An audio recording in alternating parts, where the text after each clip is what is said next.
Sebelum saya menyampaikan firman pagi hari ini, izinkan saya memperkenalkan diri. Kami dari Keluarga Kerajaan Surga, sebuah komunitas anak-anak Tuhan yang setiap hari haus dan lapar akan Tuhan. Setiap hari kami belajar firman Tuhan. Kami dari gereja Kristen dan Katolik, kami bukan gereja, tetapi bisa berfungsi sebagai gereja. Karena masing-masing jemaat sudah punya gereja, tetapi karena gereja itu mungkin tidak bisa eh, menggembalakan satu demi satu jiwa-jiwa. Jadi keluarga kerajaan surga menampung mereka yang tidak digembalakan oleh eh, gerejanya ya karena kesibukan di dalam gereja.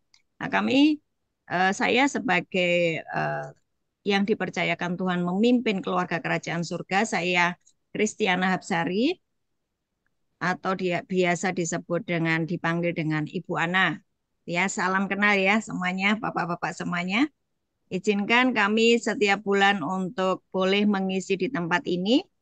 Next kami juga akan kirim makan siang ya. Mungkin hari ini belum dikirim makan siang oleh karena belum ada informasi saya akan kemana gitu ya. Karena kan kami nggak punya koneksi di Kalimantan. Jadi nanti biar dengan Pak Abner, dengan Bapak pemimpin untuk dikoordinasikan.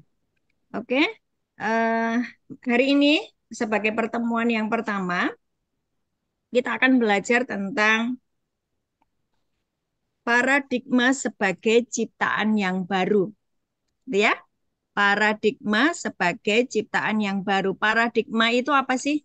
Cara berpikir, ya. Cara berpikir sebagai ciptaan yang baru. Ciptaan baru itu apa sih?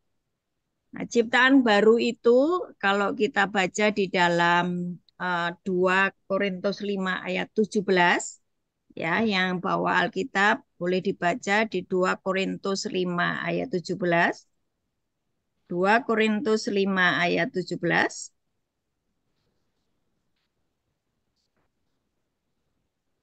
Sudah semua? 2 Korintus 5 ayat 17 saya bacakan ya. Jadi, siapa yang ada di dalam Kristus, jadi harus ada di dalam Kristus ya, harus percaya kepada Kristus. Ia adalah ciptaan yang baru. Yang lama sudah berlalu, sesungguhnya yang baru sudah datang. Saya ulang ya.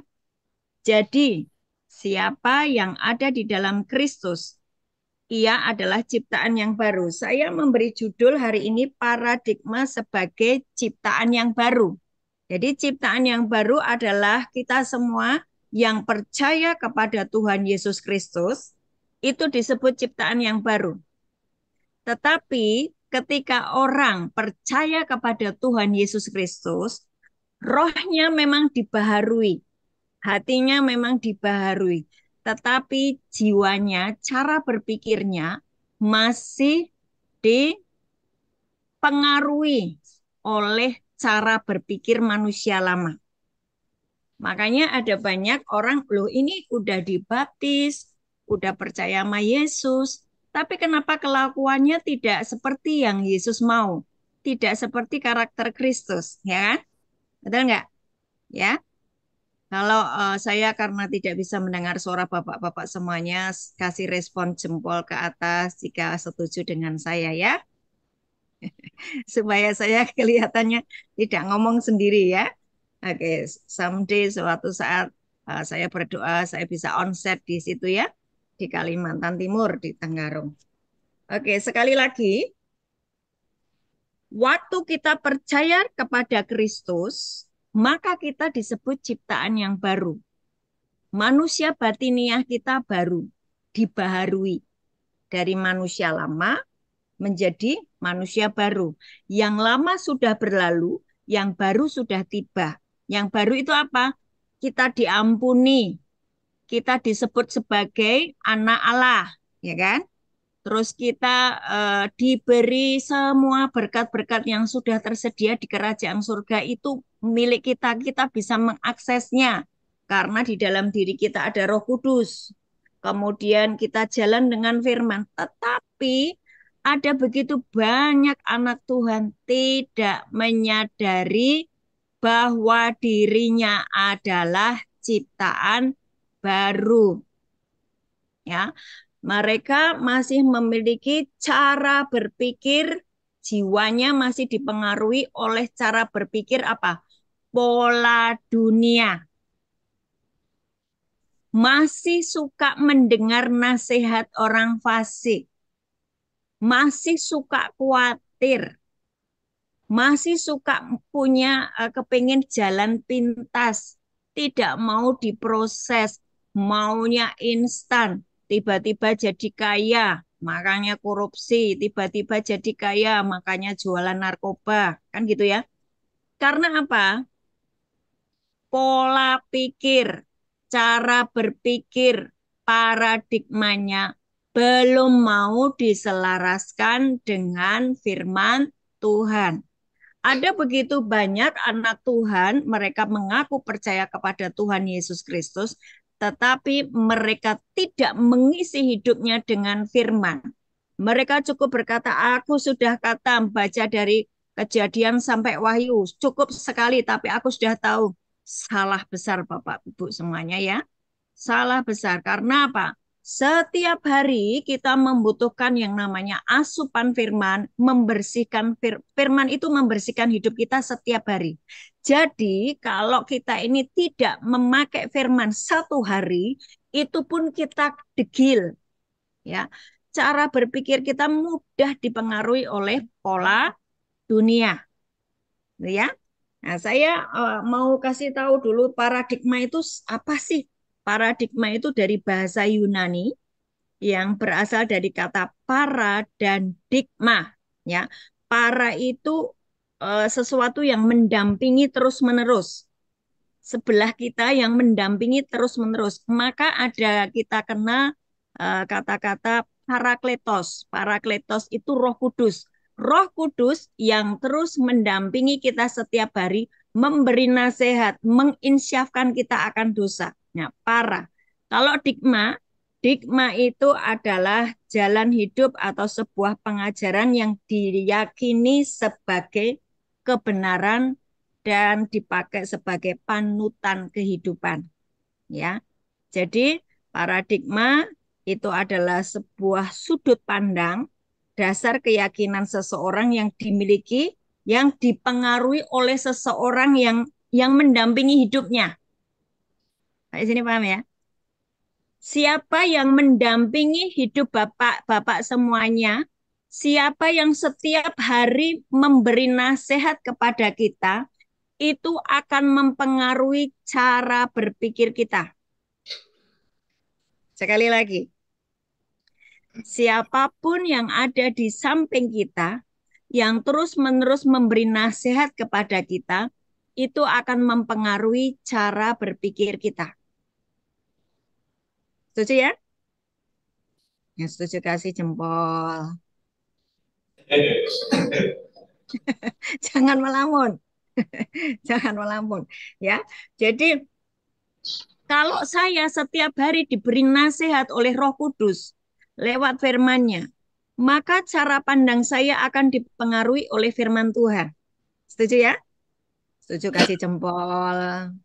Nah, sekarang kalau setiap hari penasehat saya atau orang-orang di sekeliling saya yang mempengaruhi cara berpikir saya adalah orang fasik, maka saya menjadi orang fasik. Karena apa? Cara berpikir saya dipengaruhi oleh siapa yang menasehati saya setiap hari.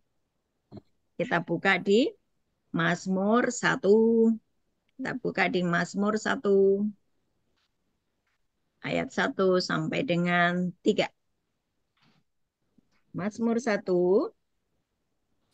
ayat 1 sampai dengan 3.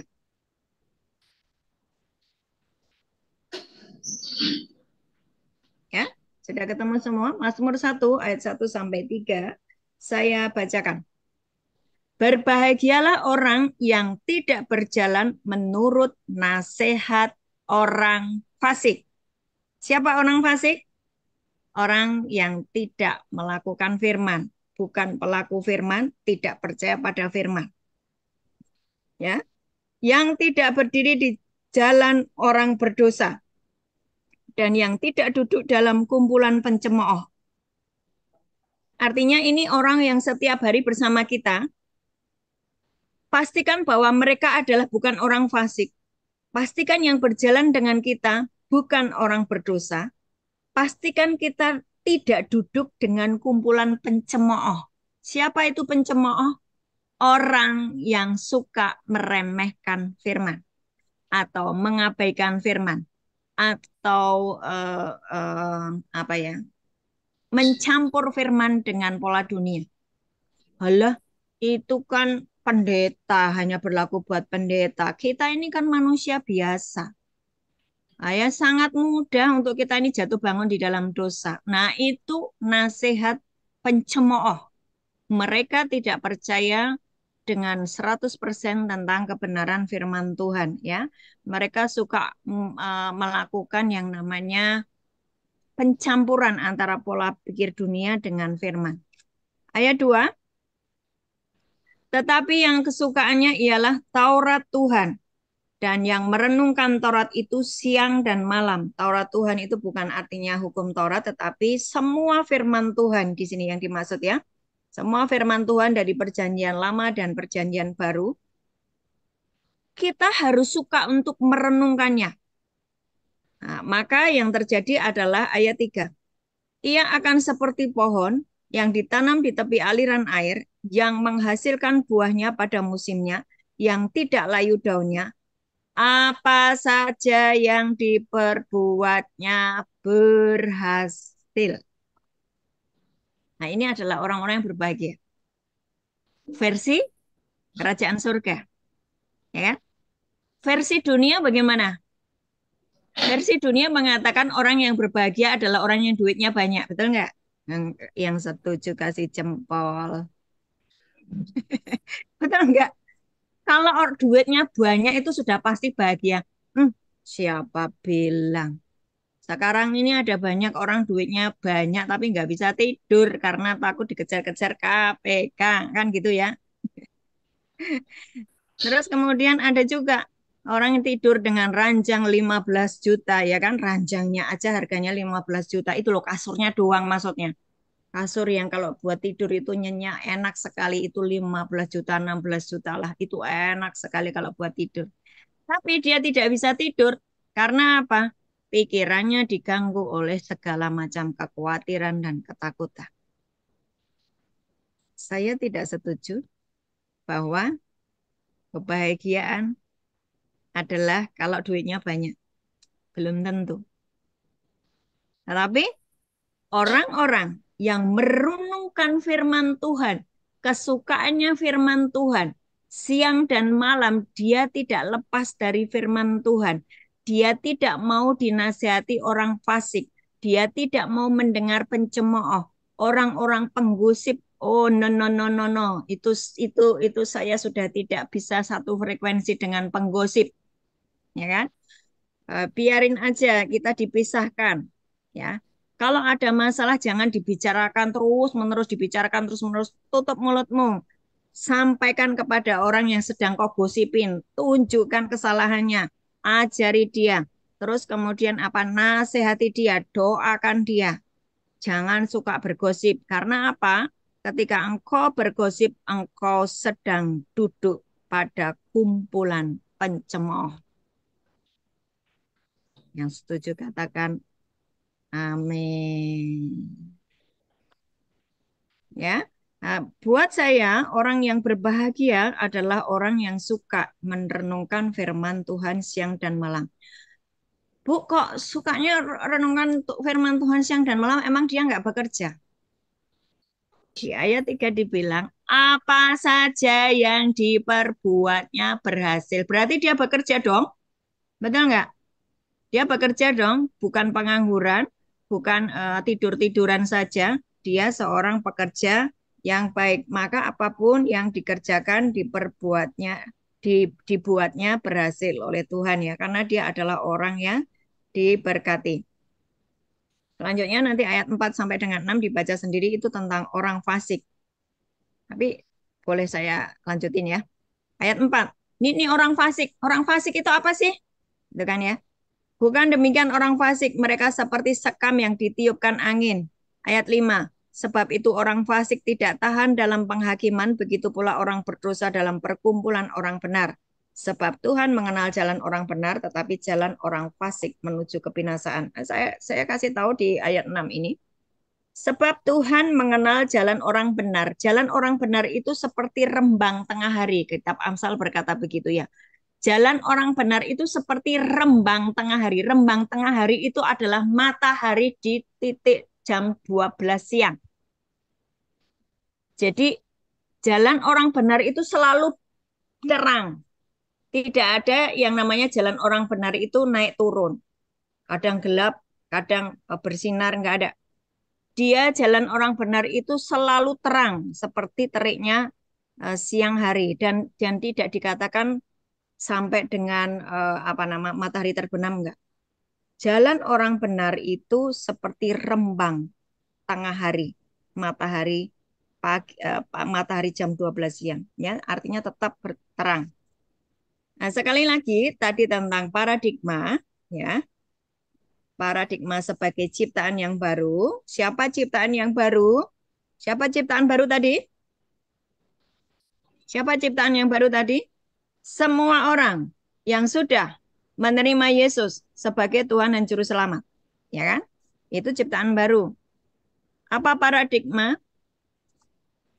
Pola pikir atau sudut pandang atau dasar keyakinan seseorang yang dipengaruhi oleh seseorang yang mendampinginya. Nah, pastikan sekarang engkau Bapak semuanya memilih-milih siapa yang suka menasihati kita di samping kita. Kok sebelah kita ini orang kepahitan, kita dinasihati dengan nasihat yang pahit. Kita akan ketularan jadi orang yang pahit, ya tidak bisa mengampuni. Nah, kalau sebelah kita ini sukanya gosip, kita akan menjadi orang penggosip ya. Kalau sebelah kita ini teman-teman kita jualan narkoba ya kita akan terjebak dalam jualan narkoba. Karena itu mencetak pola pikir ya. Mari kita buka kembali ke dalam 2 Korintus 5 ayat 4. 2 Korintus 5. 2 Korintus 5 ayat 4. Tadi ayat 17 sebagai ciptaan yang baru, tetapi ini ayat 4. 2 Korintus 5 ayat 4. Nah, coba perhatikan jemaat. Ada banyak orang itu berkata begini, oh, hari-hari ini hidupku terlalu berat. Ya, sering ya kita mendengar seperti itu. Orang mengeluh, aduh, hidup kok makin hari makin berat ya. Hidup kok makin hari makin tertekan ya rasanya. Coba perhatikan 2 Korintus 5 ayat 4. Sebab selama masih diam di dalam kemah ini, artinya selama kita masih di dunia ini, kita mengeluh oleh apa? Beratnya tekanan. Wah, kenapa ini kok ada beratnya tekanan? Karena kita mau mengenakan pakaian yang baru itu tanpa menanggalkan yang lama, supaya yang fana itu ditelan oleh hidup. Ya, perhatikan, kenapa banyak orang hari-hari ini hidupnya tertekan, padahal sebetulnya dia adalah ciptaan yang baru. Karena manusia lamanya masih dipakai, tapi dia juga memakai manusia baru. Maksudnya gimana? Cara hidupnya sebagai manusia yang lama dulu itu masih nyampur di dalam dirinya yang adalah ciptaan yang baru. Kita sebagai orang yang menerima Yesus sebagai Tuhan dan Juru Selamat, kita ini sudah menjadi manusia baru. Cara hidup yang lama itu kita harus tanggalkan. Kita harus lepaskan seperti engkau melepaskan bajumu yang sudah sobek-sobek, yang udah kotor, yang udah dekil, buang itu. Pakai baju yang baru. Tetapi ada begitu banyak anak Tuhan, baju yang lama itu masih dipakai. Cara berpikir manusia lamanya itu masih ada. Dicampur dengan cara hidup manusia baru. Itulah alasan kenapa banyak anak Tuhan mengalami tekanan hidup. So, coba perhatikan, kalau sekelilingmu ada yang depresi, seperti orang gila, sudah rasanya aku pengen mati saja, kan gitu ya. Itu artinya dia sedang mengalami yang namanya tekanan hidup. Nah, coba perhatikan cara hidup mereka masih nyampur. Yang setuju kasih jempol. Tapi ini paham ya?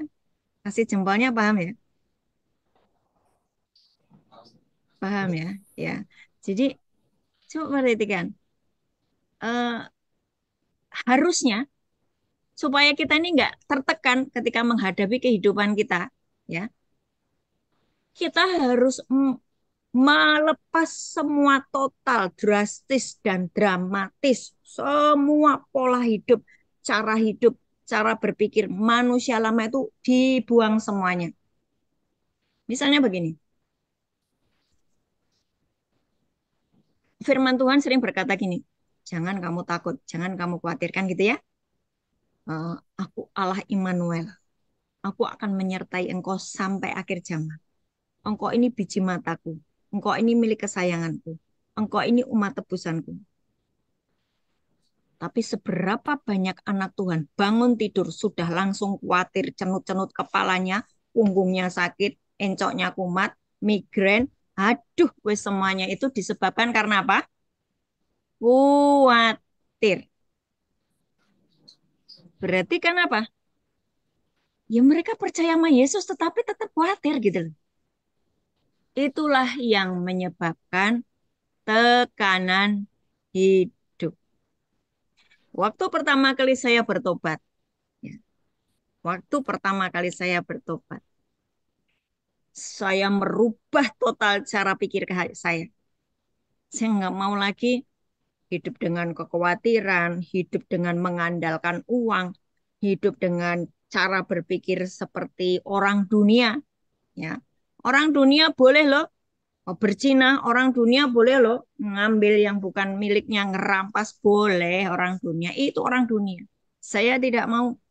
Saya mau Tuhan, saya benar-benar menjadi manusia baru 100% Tuhan. Hidup saya, cara berpikir saya rombak semuanya seperti firman Tuhan. Maka dalam waktu cepat, ini perhatikannya, dalam waktu cepat, Tuhan itu ngajari saya, ini loh hidup di dalam kerajaanku.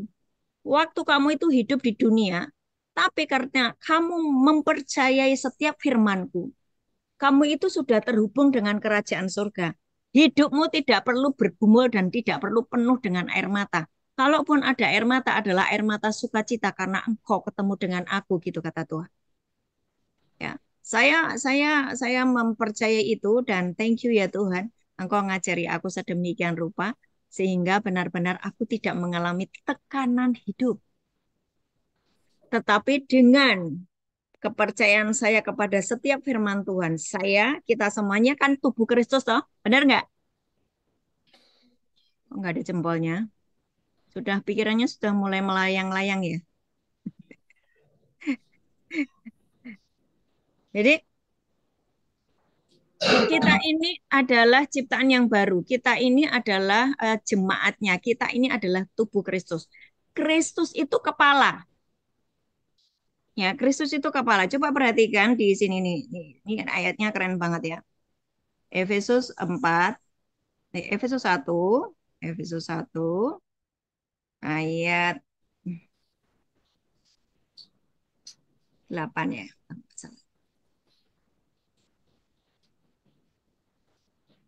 Sebab ya telah ya ini Efesus 1 ayat berapa ini ya? Ayat 4 ya, ayat 3, ayat 4 gitu ya.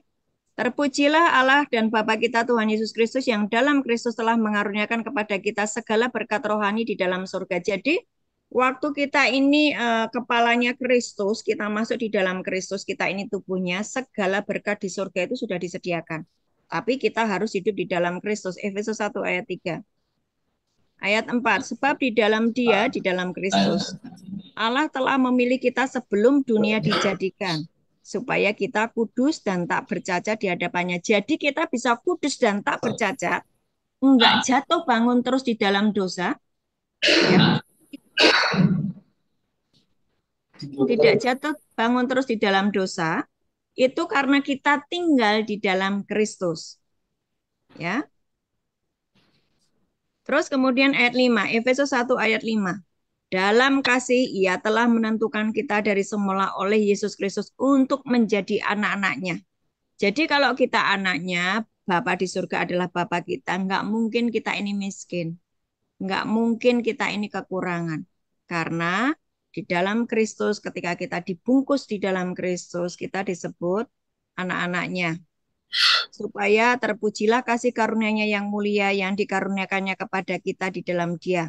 Sebab di dalam Dia dan oleh darahnya kita beroleh penebusan, yaitu pengampunan dosa, menurut kekayaan kasih karunia-Nya yang dilimpahkannya kepada kita dalam segala hikmat dan pengertian. Nah, ayat 10, perhatikan ayat 10. Tadi saya sampaikan ya, waktu saya mulai bertobat dan mengubah cetakan berpikir saya, cara berpikir saya selaraskan seluruhnya sesuai dengan firman Tuhan. Saya tidak mau memakai cetakan pola pikir dari dunia. Ya, saya nggak mau nyampur cara berpikir dengan dunia dengan saya campur dengan cara berpikir yang dari Kristus, yang dari firman Tuhan. Saya nggak mau campur. Maka ayat 10 terjadi. Sebagai persiapan kegenapan waktu untuk mempersatukan di dalam Kristus sebagai kepala segala sesuatu, baik yang di surga maupun yang di bumi. Sinyalnya baik? Sinyalnya baik? Masih bisa terima suara saya? Oke. Perhatikan ayat 10.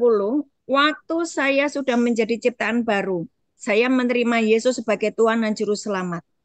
Saya memakai cara berpikir saya, paradigma saya selaraskan dengan firman Tuhan. Maka sesungguhnya antara Bapak Ibu semuanya yang percaya sama Yesus dan menyelaraskan hidupnya sesuai firman Tuhan, antara kita dengan Tuhan itu nyatu, seperti kepala dan tubuh nyatu. Kepalanya Yesus, tubuhnya adalah kita. Artinya, surga dan bumi nyatu. Percaya katakan amin. Ketika surga dan bumi nyatu, hidup kita tidak perlu bergumul. Semua sudah disediakan seperti pada waktu kehidupan Adam dan Hawa sebelum jatuh di dalam dosa. Masih ingat? Adam dan Hawa sebelum jatuh di dalam dosa, mereka tinggal di dalam Taman Eden. Setuju ya? Dan mereka tidak perlu bergumul untuk kehidupan sehari-hari karena semua sudah disediakan sama Tuhan. Mau makan apapun, mereka bisa mengambil buah ya, sayuran. Waktu itu makanannya buah dan sayuran. Tetapi ada sebuah buah yang tidak boleh dimakan, yaitu buah pohon pengetahuan hal baik dan jahat. Tetapi ketika paradigmanya dipengaruhi oleh si ular. Coba perhatikan. Tadinya Hawa manut. Tadinya Adam dan Hawa nurut dengan apa kata Tuhan. Betul ya? Mereka tidak mau ngambil itu. Pohon pengetahuan hal baik dan jahat. Nggak mau.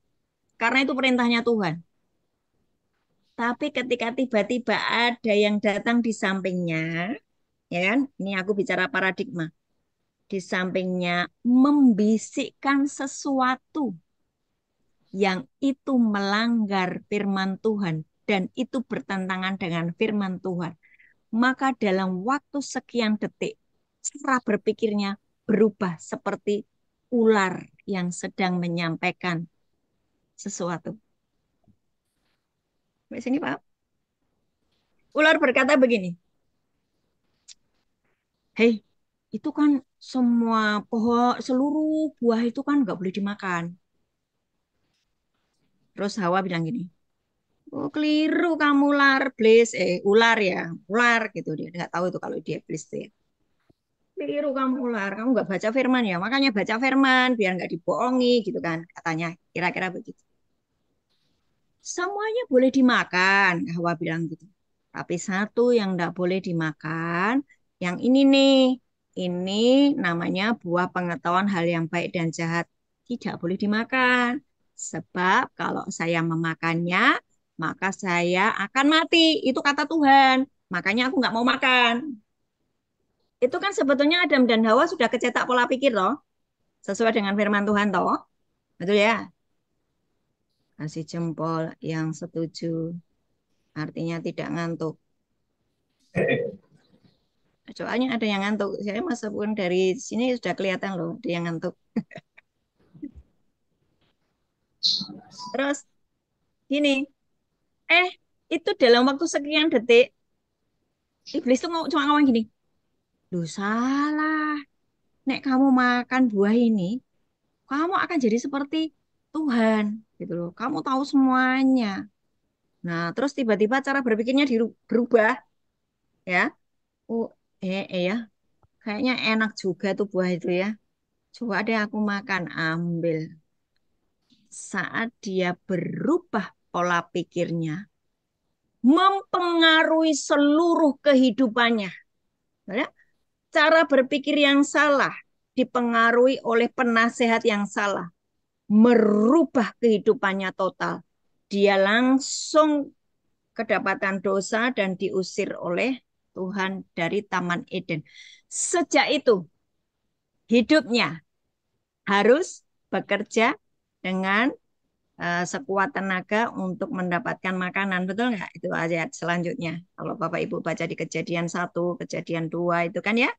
Terus Hawa harus melahirkan dengan sakit, dengan luar biasa. Terus kemudian ular harus jalan dengan perutnya gitu ya. Terus kemudian ada permusuhan sejak saat itu antara keturunan Hawa atau manusia dengan iblis. Artinya begini, ketika kita mengizinkan cara berpikir kita dipengaruhi oleh orang fasik atau pencemooh atau orang berdosa, maka kita akan menjadi orang berdosa. Dan disitulah ketika kita berdosa, ada yang namanya tekanan hidup. Orang yang bersih, orang yang hatinya bersih, orang yang bebas dari dosa, orang yang terus segera menyelesaikan dosanya, orang yang rajin membaca firman Tuhan, mengerjakan, merenungkan, dia baca, dia renungkan, maka lama-lama hidupnya bersih. Coba dibuka di Yohanes 15 ayat 2 dan 3. Dari ayat 1 ya, Yohanes 15 tentang pokok anggur, semuanya pasti sudah hafal. Yohanes 15 ayat 1 dan sampai 3. Akulah pokok anggur yang benar dan Bapakulah pengusahanya. Perhatikan ayat 2. Setiap ranting padaku yang tidak berbuah dipotongnya dan setiap ranting yang berbuah dibersihkannya supaya ia lebih banyak berbuah. Dari hidup kita Tuhan menginginkan ada buah. Ada buah pertobatan, ada buah roh ya.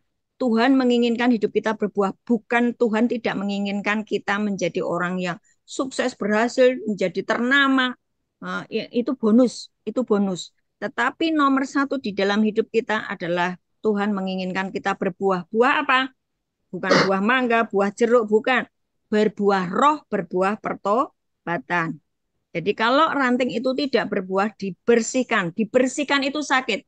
Nah, saudaraku yang sedang ada pendidikan di lapas ini, engkau sedang dididik di Tuhan, engkau sedang ditegur Tuhan. Itu namanya engkau sedang dibersihkan. Yang sepakat kasih jempol. Benar, Bu, saya ini sedang dibersihkan. Ada begitu banyak error tersembunyi yang saya kerjakan, dan Tuhan tidak suka itu, sehingga aku ditangkap di sini, aku dididik di sini untuk dibersihkan. Supaya apa?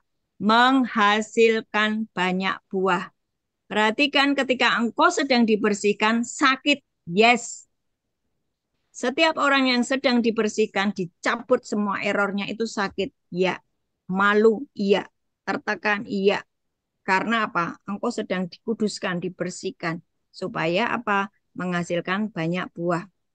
Nikmati saja setiap proses yang Tuhan izinkan terjadi dan mari sepakat dengan Tuhan. Ayat 3. Ayat 3. Kamu memang sudah bersih karena firman yang telah kukatakan kepadamu. Coba perhatikan. Firman membersihkan ya. Benar nggak? Kamu memang sudah bersih karena firman yang telah kukatakan kepadamu. Nah, orang yang terus-menerus belajar firman Tuhan, merenungkan firman Tuhan, melakukan firman Tuhan, hidupnya bersih. Nah, waktu dia sudah bersih, saya bilang tadi, dia terhubung dengan Tuhan. Karena Allah itu kudus. Kita jadi kudus karena firman.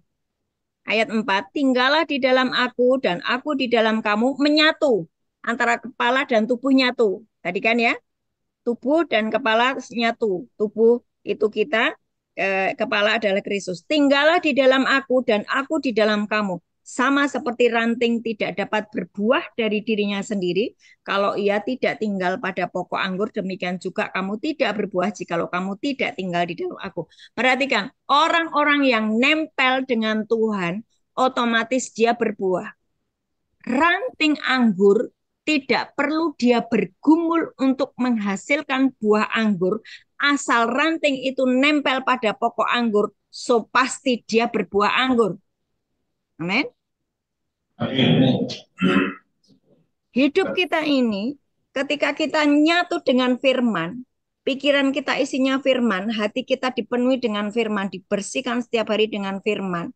Segala keputusan-keputusan yang kita kerjakan, yang kita lakukan sesuai dengan firman, maka sesungguhnya kita sedang nempel dengan firman, di mana firman itu adalah Allah sendiri. Yohanes 1 ayat 1. Pada mulanya adalah firman, firman itu bersama dengan Allah, dan firman itu adalah Allah. Waktu kita nyatu dengan firman, nyatu dengan Tuhan, maka otomatis kita berbuah. Nah, ada sebuah ayat yang sangat saya suka, ya. Ini yang ayat 6 dibaca aja enggak apa-apa. Barang siapa tidak tinggal di dalam aku, ia dibuang keluar seperti ranting dan menjadi kering, kemudian dikumpulkan orang dan dicampakkan ke dalam api lalu dibakar.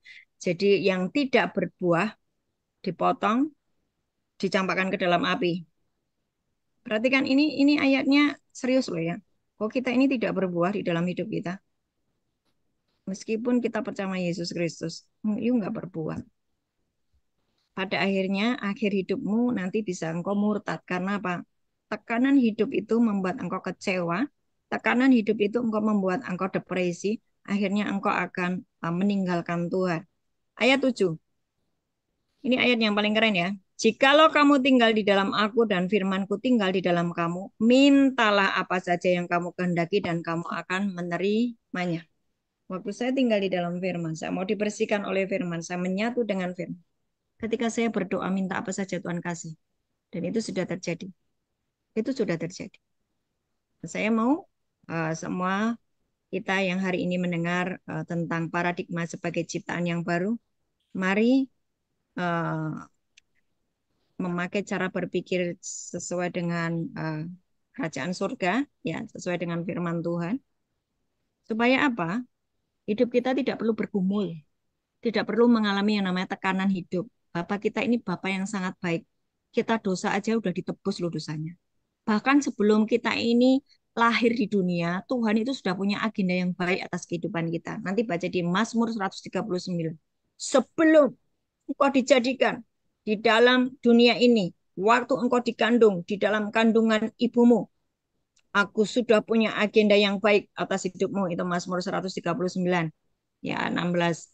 Ya, nggak usah dibaca, karena saya punya waktu cuma sedikit. Yuk kita sebagai closing, Efesus 4 ayat 17. Efesus 4 ayat 17.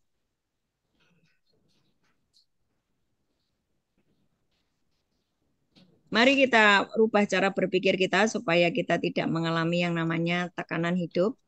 Nah, pelajaran hari ini nanti akan saya sambung lagi bulan depan ya, tentang cara berpikir manusia baru, ciptaan baru, karena masih banyak yang harus kita kupas ya. Dan saya harap apa yang saya sampaikan mengubah cara berpikir kita. Efesus 4 ayat 17.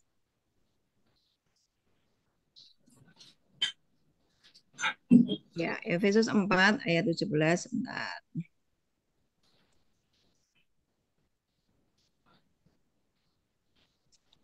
Manusia baru, ya kan? Manusia baru berarti ciptaan yang baru ya.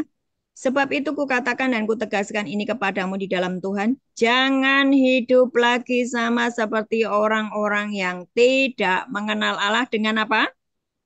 Pikirannya yang sia-sia. Nah, sebagai manusia baru, pikiran kita nggak boleh sia-sia. Mikirin jorok porno cabul terus, makanya berzina terus, ya kan? Mikirin video porno terus, maka lakukan hal-hal yang jorok terus. Pikiran kita ini menentukan hidup kita. Dan pengertiannya yang gelap, jauh dari hidup persekutuan dengan Allah karena kebodohan yang ada di dalam mereka, karena kedegilan hati mereka. Hatinya degil. Nah, sebagai ciptaan yang baru, Tuhan memberikan kepada kita hati yang baru dan roh yang baru. Itu ada di Yeskiel 36 ayat 26. Aku akan mentahirkan kamu dari segala kenajisanmu.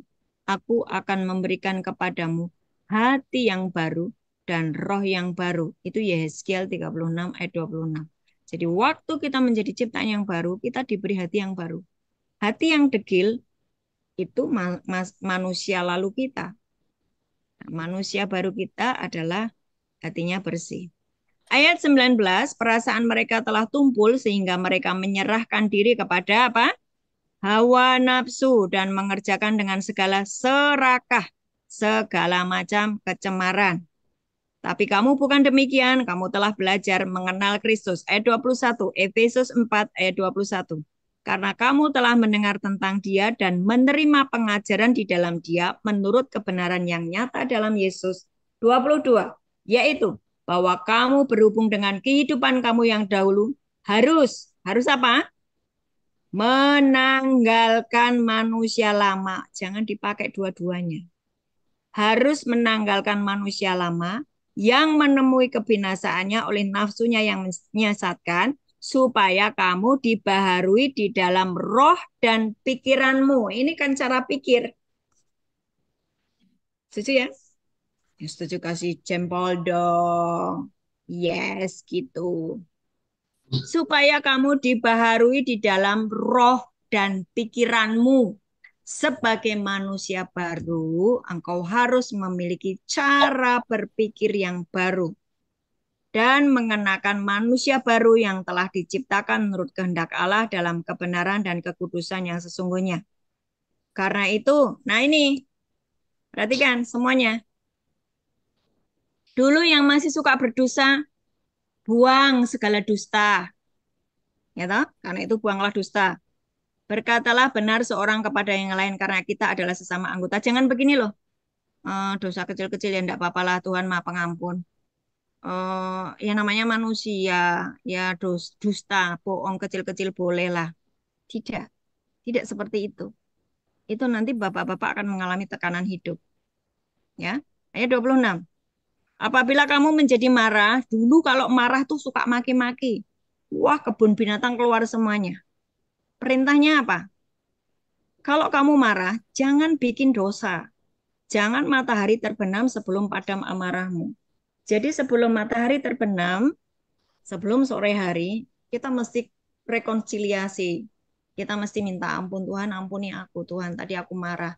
Terus temui orang yang kita marahi tadi. Kita suka marah-marah tanpa sebab gitu kan ya. Ngomel-ngomel sakar PDW gitu kan ya. Nah, ayat 27. Jangan beri kesempatan kepada iblis. Waktu kita seperti itu tadi, dengan walaupun kita sudah ciptaan baru, tapi terus melakukan hal-hal yang berdosa, engkau sedang memberi kesempatan kepada iblis untuk menghancurkan hidupmu. Harusnya bagaimana? Ayat 28. Orang yang mencuri, jangan mencuri lagi. Tapi baiklah ia bekerja keras, melakukan pekerjaan yang baik dengan tangannya sendiri supaya ia dapat membagikan sesuatu kepada orang yang berkekurangan. Jadi harus ada yang namanya paradigma cara berpikir yang dirubah 180 derajat. Dulu kalau kita suka mencuri, jangan mencuri lagi, kerja keras supaya engkau bisa menghasilkan sesuatu dan dengan hasilmu itu engkau bisa memberkati orang yang kekurangan. Itu adalah perubahan drastis. Betul ya? Oh, kita nggak mau seperti itu selamanya ya, sampai kita meninggal. Kita hidup di dalam tekanan hidup ya. 29. Jangan ada perkataan kotor keluar dari mulutmu. Pakailah perkataan yang baik untuk membangun di mana perlu supaya mereka yang mendengarnya beroleh kasih karunia. Jangan mendukakan Roh Kudus yang telah memeteraikan kamu menjelang hari penyelamatan. Segala kepahitan, kegeraman, kemarahan, pertikaian, fitnah, dibuang dari antara kamu. Demikian pula segala kejahatan. Tapi hendaklah kamu ramah seorang dengan yang lain, penuh kasih mesra, saling mengampuni, sebagaimana Allah di dalam Kristus telah mengampuni. Itulah cara hidup atau paradigma manusia baru. Yang setuju kasih jempol dan kasih senyum sebelah-sebelahnya, kasih tos. Oh, kayak gini tau manusia baru. Makanya aku tertekan terus, lawang aku nyampur. Saya close. Yang ini saya close beneran ya. Yang ini saya close beneran. Roma 6 ayat 11.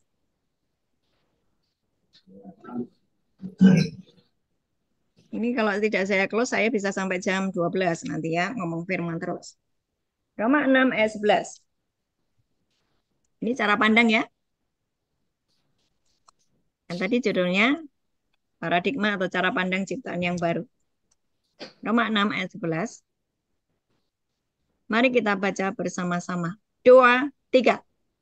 Demikianlah yang kamu memandangnya, bahwa kamu telah mati bagi dosa, tetapi kamu hidup bagi Allah dalam Kristus Yesus. Amin. Beginilah caramu memandang bahwa kamu sudah mati bagi dosa, tapi hidup bagi Allah dalam Kristus. Ketika Roh Kudus terus menasehatimu dengan firman ini, engkau terus rajin memperkatakan firman, engkau terus rajin mendeklarasikan firman sampai telingamu mendengar. Kalau baca firman jangan dibatin ya, karena kalau dibatin tidak ada iman. Saya sarankan bapak-bapak semua ketika engkau membaca firman agar ada iman, ucapkan sampai telingamu mendengar. Demikianlah hendaknya aku memandangnya bahwa aku sudah mati bagi dosa, tapi aku hidup bagi Allah dalam Kristus. Itu cara pandang saya. Jadi, kalau ada iblis, ada orang di sekitar saya, menggoda saya untuk saya jatuh di dalam dosa, nehi, no way. Saya bukan manusia lama, saya sudah manusia baru. Nehi. Iblis, dulu memang kamu majikan saya, ya kan? Dulu aku mbok suruh berbuat dosa dengan segala macam dosa, ya toh. Sekarang putus hubungan, please. Aku sekarang milik Yesus. Aku ciptaan yang baru. Aku sudah bebas dari dosa. Aku telah mati bagi dosa. Hidup bagi Allah dalam Kristus Yesus. Ayat 12. Sebab itu, baca bersama-sama 12, 2, 3. Pasal itu hendaklah berusaha dan berpuasa di dalam yang fana, supaya kamu jangan lagi mengikuti keinginannya. Ya, jangan mengikuti keinginannya iblis ya. Karena kita ini sudah tidak lagi hidup di dalam dosa. Ayat 13.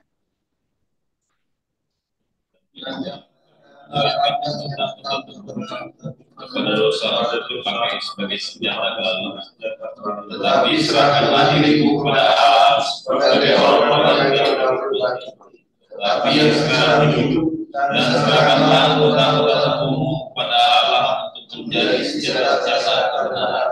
Nah, ini ayatnya jelas kan?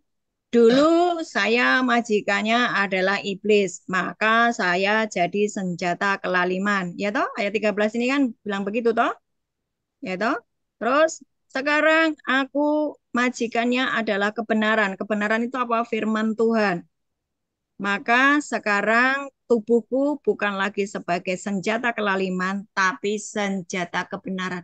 Aku adalah senjata kebenaran. Gitu. Kalau dulu aku ini senjata kelaliman dipakai oleh iblis untuk mencuri, membunuh, merampok gitu kan ya.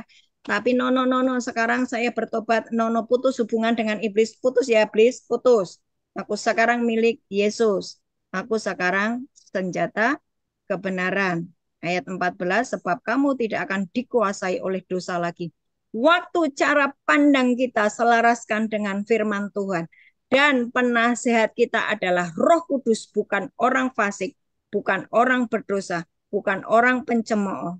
Siapa pencemooh? Orang yang tidak menghormati firman, ya, yang suka mengkompromikan firman. Kami tidak tinggal di lingkungan pencemooh, tapi kami tinggal bersama Roh Kudus dan firman. Maka dosa tidak akan lagi bisa menyentuh hidup kita. Dan memang kita sudah mati bagi dosa, hidup bagi Allah sebagai senjata kebenaran. Waktu cara berpikir kita sudah diselaraskan dengan firman, maka engkau akan menjadi senjata kebenaran.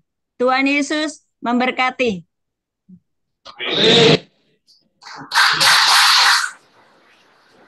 Oke, kita berdoa ya. Apakah ada yang sakit yang butuh didoakan? Ada yang sakit? Angkat tangannya. Ada yang sakit? Kok ada yang sakit? Ya, di tempat di mana engkau sakit, taruh tanganmu di tempat yang sakit. Kita akan berdoa bersama-sama.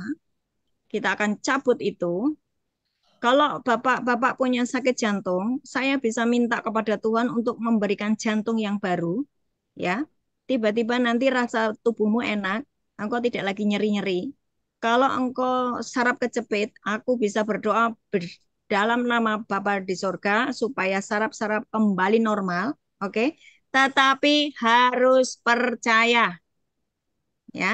Kalau engkau lagi migrain atau sakit kepalamu atau karena tensinya terlalu tinggi, taruh tangannya di kepala dan saya akan berdoa untuk tensi normal kembali.